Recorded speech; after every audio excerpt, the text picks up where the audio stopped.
Sentar, por favor, as nossas crianças saindo já para o seu cantinho.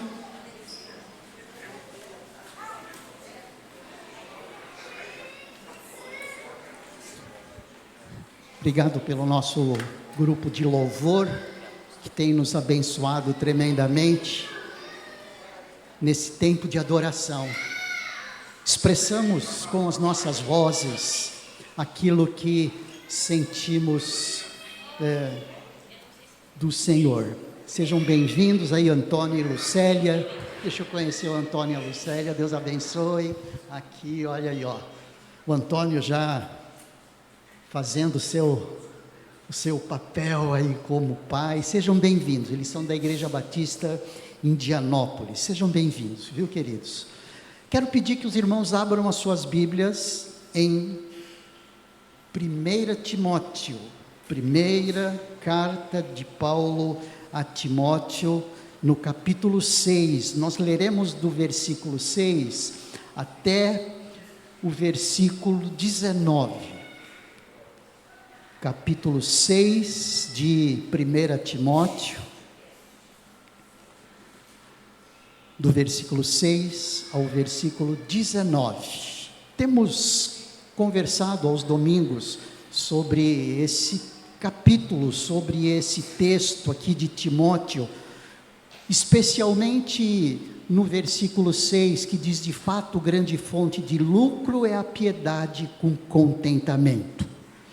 E os porquês disso nós estamos vendo no decorrer desses domingos.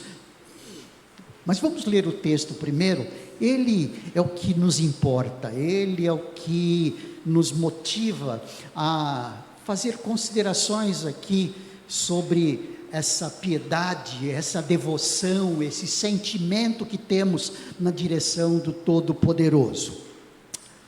De fato, grande fonte de lucro é a piedade com contentamento, porque nada trouxemos para o mundo, nem coisa alguma podemos levar dele. Tendo sustento e com que nos vestir, estejamos contentes. Mas os que querem ficar ricos, caem em tentação, em armadilhas e em muitos desejos insensatos e nocivos, que levam as pessoas a se afundar na ruína e na perdição. Porque o amor ao dinheiro é a raiz de todos os males.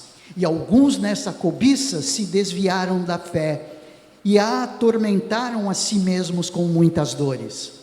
Mas você, homem de Deus, fuja de tudo isso. Siga a justiça, a piedade, a fé, o amor, a perseverança, a mansidão. Combata o bom combate da fé. Tome posse da vida eterna, para a qual você também foi chamado, e da qual fez a boa confissão diante de muitas testemunhas.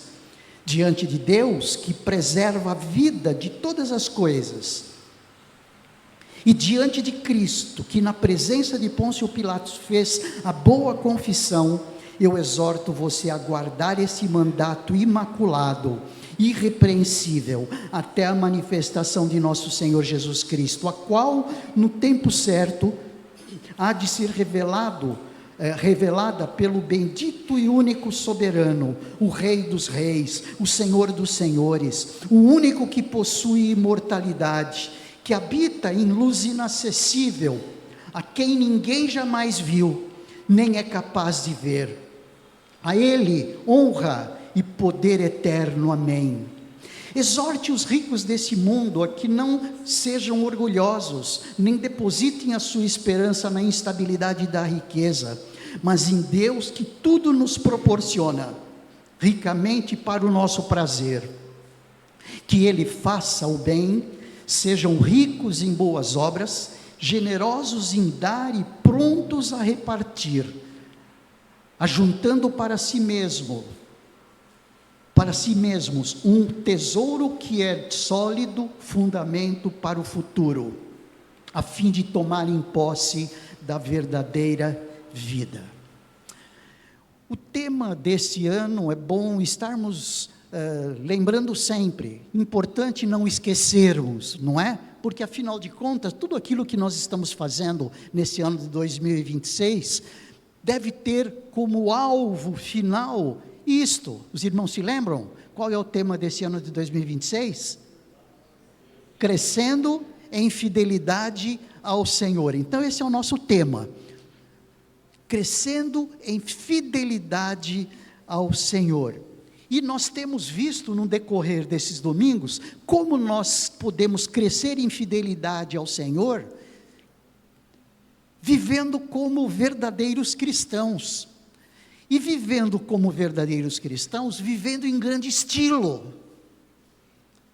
Quando vivemos em grande estilo, estamos vivendo como verdadeiros cristãos. Quando vivemos como verdadeiros cristãos, nós estamos crescendo em fidelidade ao Senhor.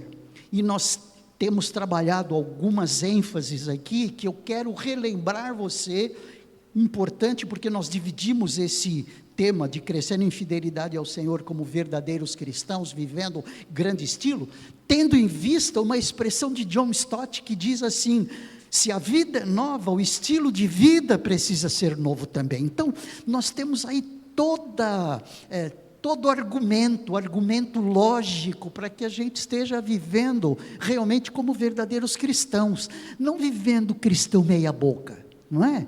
Vivendo cristão mais ou menos, vivendo em cima do muro, nem cá, nem lá. Nós precisamos realmente estar afirmando a nossa fé em Jesus, fincando os nossos pés na salvação que temos na pessoa de Jesus, qualificando através das nossas vidas o que foi feito ali na cruz, aquele sangue derramado ali, vivendo, crescendo em fidelidade ao Senhor, vivendo como verdadeiros cristãos, vivendo em grande estilo.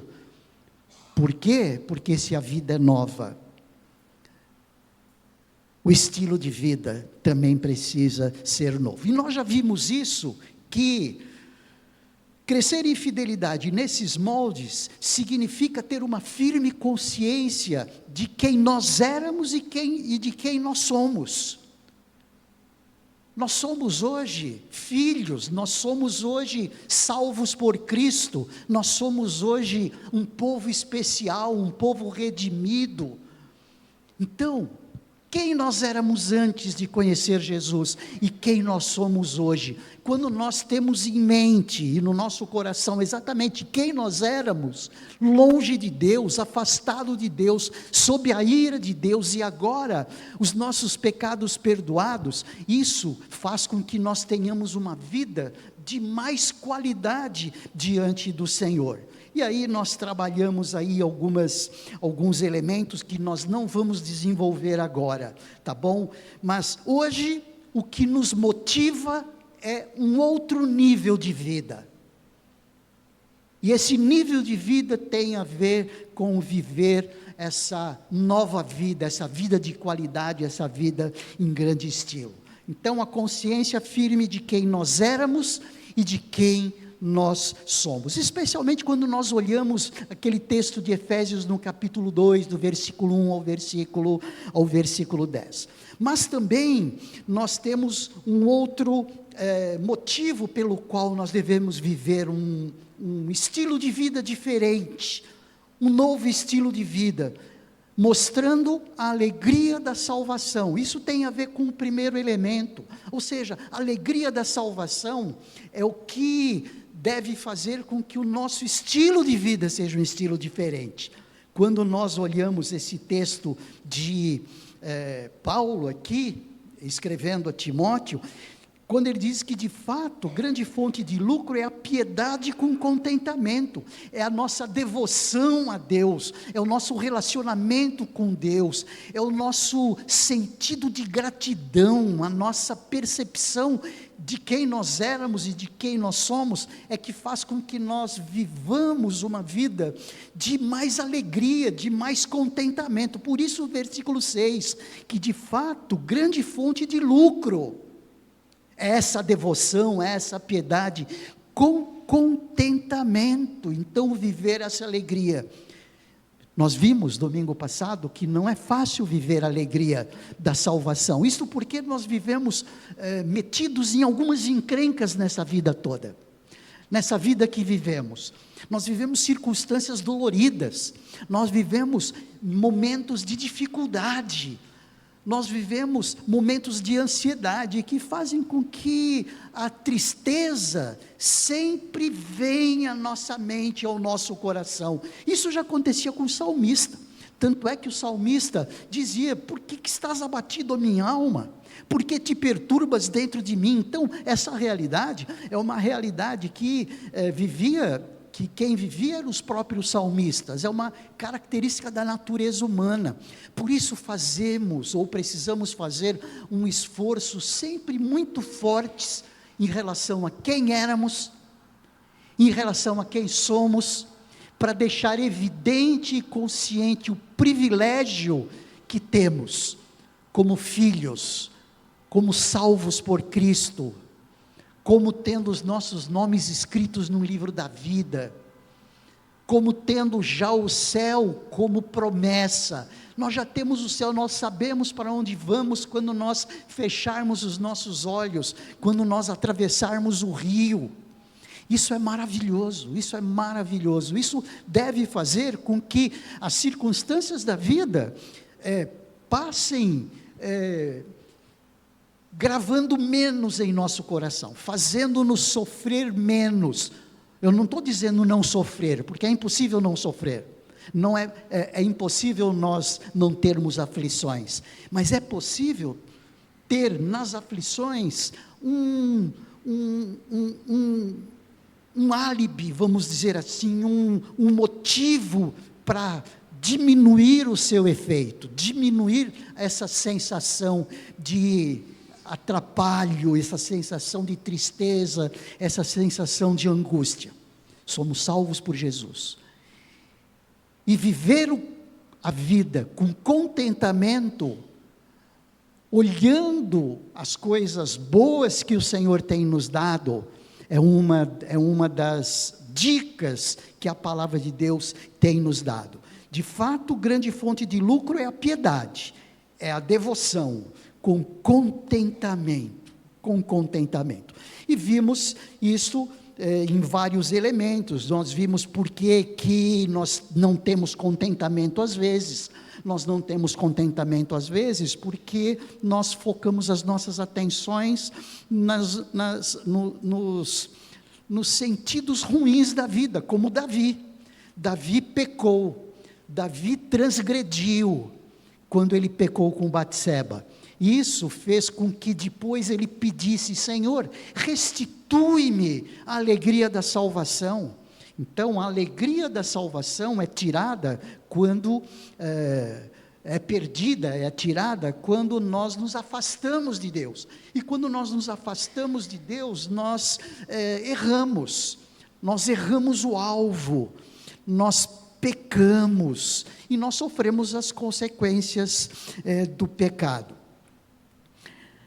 A alegria da igreja pode estar sendo transformada da vergonha para a honra, como nós vimos. Nós vimos também o que o Salmo 37:4 diz: deleita-te no Senhor e Ele satisfará os desejos do teu coração. Então, a alegria da salvação é um dos elementos para que nós estejamos vivendo a vida em grande estilo. Viver a alegria da salvação. E hoje eu quero ver com você que para viver uma vida de grande estilo é necessário a compreensão de que nada é nosso. Nada é nosso. O que o apóstolo Paulo diz aqui, logo depois do versículo 6, é que no versículo 6, de novo: de fato, grande fonte de lucro é a piedade com contentamento, porque nada trouxemos para este mundo, nem coisa alguma podemos levar dele. Então, nós vivemos aqui um momento entre dois momentos em que nós não temos nada. Nós não temos nada antes da vida, e nós não teremos nada de material depois da vida. Então é o que o apóstolo Paulo está dizendo, assim: olha, nós não trouxemos nada para esse mundo, nem coisa alguma podemos levar dele. Tendo sustento com que nos vestir, estejamos contentes. Essa é uma proposta que muito difícil de compreender, não é mesmo? Alguns localizam essa proposta de Paulo não, essa proposta de Deus, essa palavra de Deus em que nós devemos estar satisfeitos com o que nos vestir. Parece que é alguma coisa que nós não conseguimos administrar bem, porque nós somos levados a desejos intensos do nosso coração muitas vezes. Nós somos motivados a ter cada vez mais. Nós somos motivados a nos sentir felizes quando nós temos mais, quando nós estamos plenos, quando nós estamos cheios. Isso da nossa perspectiva. E parece que da nossa perspectiva, nós só estaremos felizes quando nós temos tudo aquilo que nós desejamos. E a nossa experiência tem sido que isso não é verdade. Você já percebeu quando você deseja alguma coisa?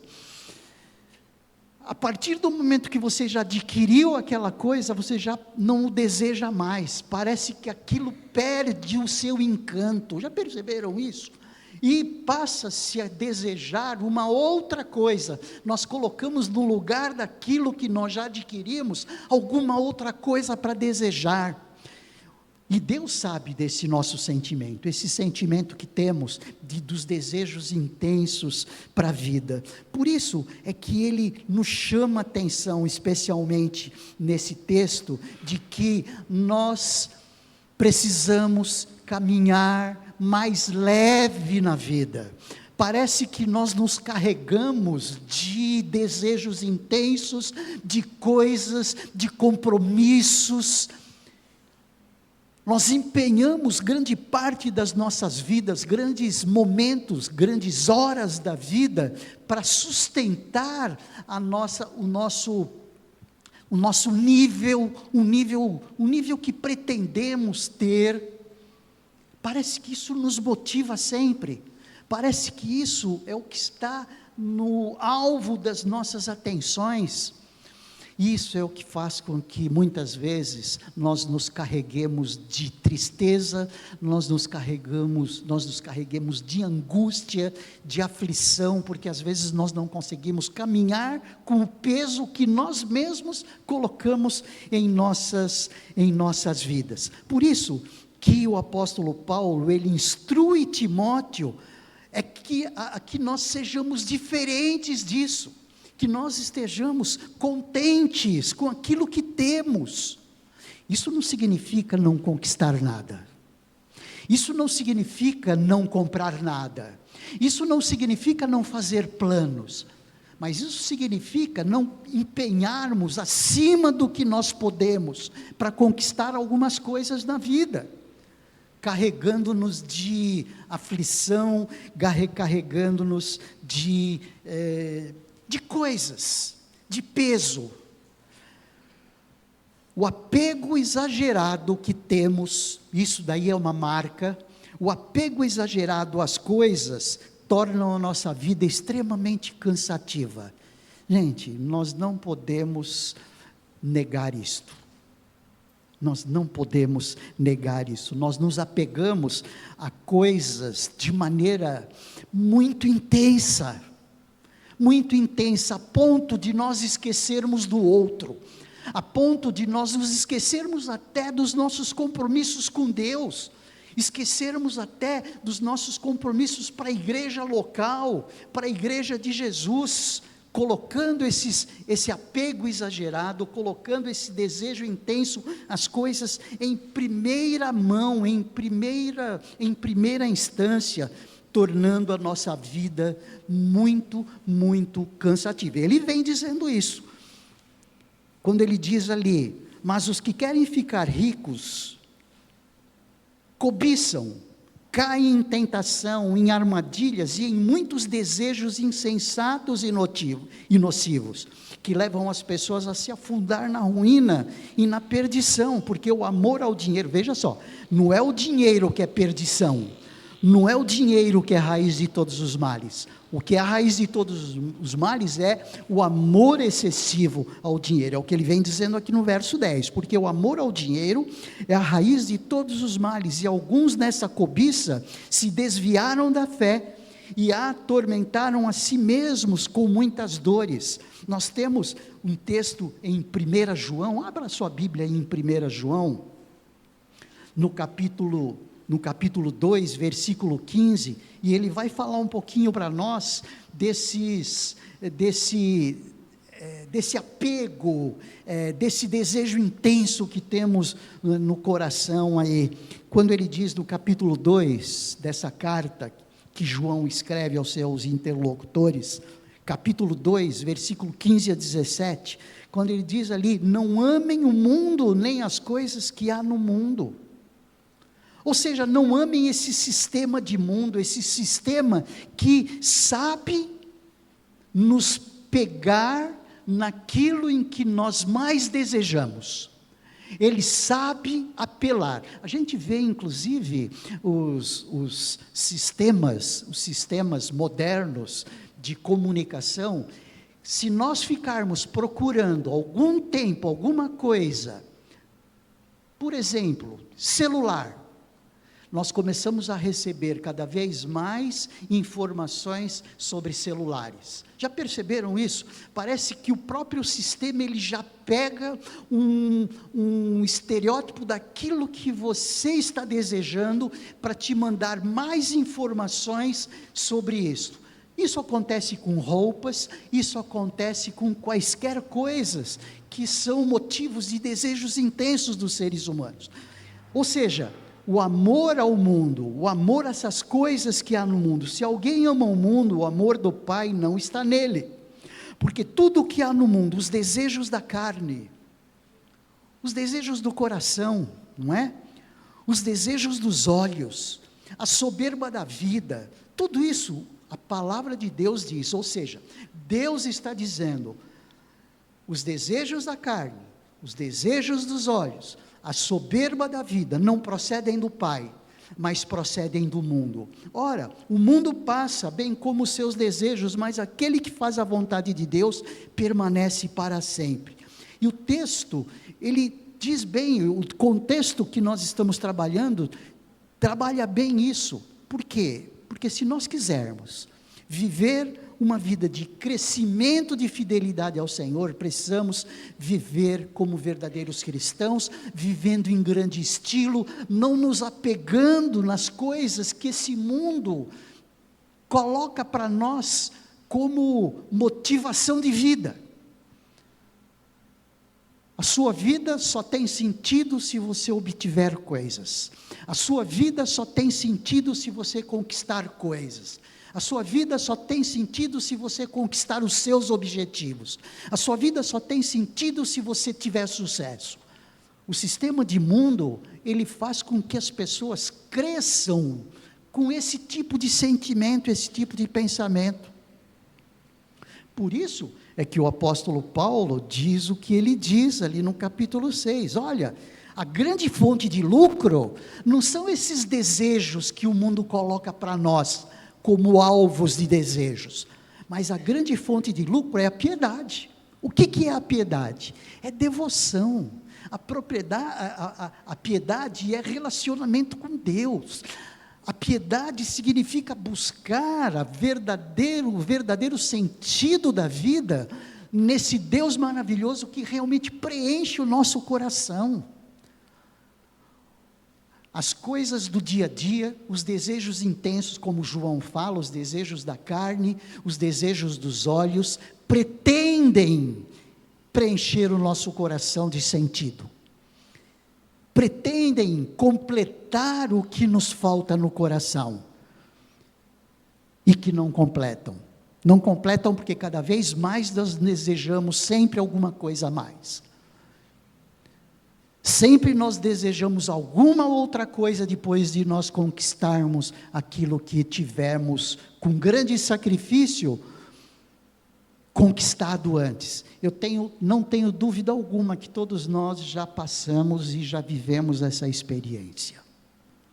De fato, grande fonte de lucro é a piedade com contentamento. E esse fato, quando ele diz aqui que os que querem ficar ricos caem em tentação, e aí você diz, mas eu não desejo ficar rico. Mas o que significa ser rico? Isso é muito relativo. Quem tem 5 acha que conquistar 50 significa ficar rico. Aquele que tem 50 entende que se ganhar 5.000 significa ficar rico. Mas eu não quero ganhar 5.000, eu quero ganhar 50. Mas aquele que ganha 5.000 entende que ganhar 5 milhões significa ficar rico. Você percebe? A questão de ser rico, de buscar riqueza, é muito relativo isso. Alguém que não tem absolutamente nada, se colocar o seu coração num pouquinho mais, já é um desejo intenso por alguma coisa que ele não tem. Isso significa ficar rico. Ou seja, o que significa ficar rico? Colocar o nosso coração naquilo. Tanto é que nesse mesmo capítulo, no versículo 17, diz assim, olha, exorte os ricos desse mundo a que não sejam orgulhosos, nem depositem a sua esperança na instabilidade das riquezas, mas em Deus que tudo nos proporciona ricamente para o nosso prazer. Então, o que significa ficar rico? Significa colocar toda a nossa esperança em alguma coisa. Significa colocar toda a nossa esperança naquilo que para nós é o suprassumo, naquilo que para nós é o máximo, naquilo que para nós é o sentido de vida. Quando o apóstolo Paulo volta ali no versículo 6 e fala, olha, de fato, grande fonte de lucro é a piedade com contentamento. A grande fonte de lucro é a devoção com contentamento. Ou seja, aquilo que nós temos, tê-lo com contentamento, estarmos satisfeitos com aquilo que temos, estarmos alegres com aquilo que temos, porque se nós não formos alegres com aquilo que temos, o Senhor, sem dúvida nenhuma, não nos presenteará com algo mais. Faz sentido isso? Porque Deus já vê que você está colocando toda a sua esperança, toda a sua alegria, toda a razão de ser da sua vida naquele pouco que você tem. Sem dúvida nenhuma, Ele não vai nos ajudar, vamos dizer assim, a nós conquistarmos mais. Agora, se Ele sabe que o nosso coração não está naquilo, sem dúvida nenhuma é muito mais fácil Ele nos presentear com alguma coisa a mais. A compreensão de que nada é nosso e que devemos caminhar mais livre, focando a nossa atenção na devoção e não nas coisas, é algo que nós precisamos ter como alvo da nossa vida cristã. Caminharmos bem, caminharmos como verdadeiros cristãos, caminharmos como cristãos em grande estilo, significa compreender de que nada é nosso, e aquilo que temos nós devemos ter com alegria, nós devemos viver com alegria, e colocar as nossas vidas completamente à disposição daquele que nos dá todas as coisas, porque tudo é dele. O Salmo 24 já nos diz que do céu, a terra é do Deus Todo-Poderoso, e não há nada na terra que não seja desse Deus Todo-Poderoso. O que torna a vida muito mais simples é a satisfação, é o contentamento com o que temos. A espiritualidade e a salvação é fonte de satisfação. Nós vemos muito mais pessoas que têm pouco e são felizes com Jesus, do que pessoas que têm muito e não têm Jesus. A pessoa tem o que tem, a riqueza que tem, ele só se mete em encrenca. Por quê? Porque não tem Jesus. É Jesus quem satisfaz a nossa vida. Amém? Então, que nós possamos estar conscientes de que se nós viajássemos com pouca carga, nós seríamos muito mais felizes. É o que John Stott fala: seríamos sábios se viajássemos com pouca carga, nada levaremos conosco. Uma expressão que sempre usamos aqui é que o que vivemos no mundo é um tempo passageiro, é como se nós estivéssemos num quarto de hotel. Alguém decora o quarto de hotel quando está ali? Muitas vezes nós colocamos tudo na nossa vida em cima do aqui e agora, que é passageiro, e não buscamos a felicidade e o contentamento naquilo que realmente dá, naquilo que é realmente alvo de Deus, para que nós estejamos contentes. De fato, grande fonte de lucro é a piedade com contentamento. Porque nada trouxemos para o mundo, nem coisa alguma podemos levar. Tendo sustento e com o que nos vestir, estejamos contentes. Novamente, isso não significa que nós não iremos fazer nada para conquistar, mas isso significa que nós não podemos colocar o nosso coração naquilo que enganosamente nós entendemos que irá completar o nosso coração, porque não vai. O que vai completar o nosso coração é ter a piedade como fonte de lucro, é ter a devoção como fonte de lucro. Por isso, entregar o nosso caminho ao Senhor, confiar nele, e Ele dará eficiência para o nosso dia a dia, que realmente completará o nosso interior, completará o nosso ser. Amém? Vivendo em grande estilo, sabendo que nada é nosso, e nos contentando com aquilo que temos, e vivendo a alegria e o contentamento que a devoção, que o relacionamento com Deus pode nos dar. Por isso, Salmo 37:4 diz: deleita-te no Senhor, e Ele satisfará os desejos do teu coração. Feche os seus olhos, vamos orar. Senhor Deus, nós te louvamos e te agradecemos, porque nós podemos perceber o que realmente nos completa. O Senhor abrindo os nossos olhos, no sentido de que possamos entender que o que vai completar a nossa existência não é o que temos, não é o que desejamos ter. O que completará o sentido da nossa vida não são os projetos de aquisição, mas o que completará o sentido da nossa vida é o relacionamento com o Senhor, que fará o nosso coração se deleitar, porque estaremos nos deleitando, nos alegrando, nos satisfazendo nele. Ajuda-nos, ó Deus, como igreja, a vivermos como verdadeiros cristãos assim, entendendo que nada é nosso e que tudo é teu. Te agradecemos em nome de Jesus. Amém.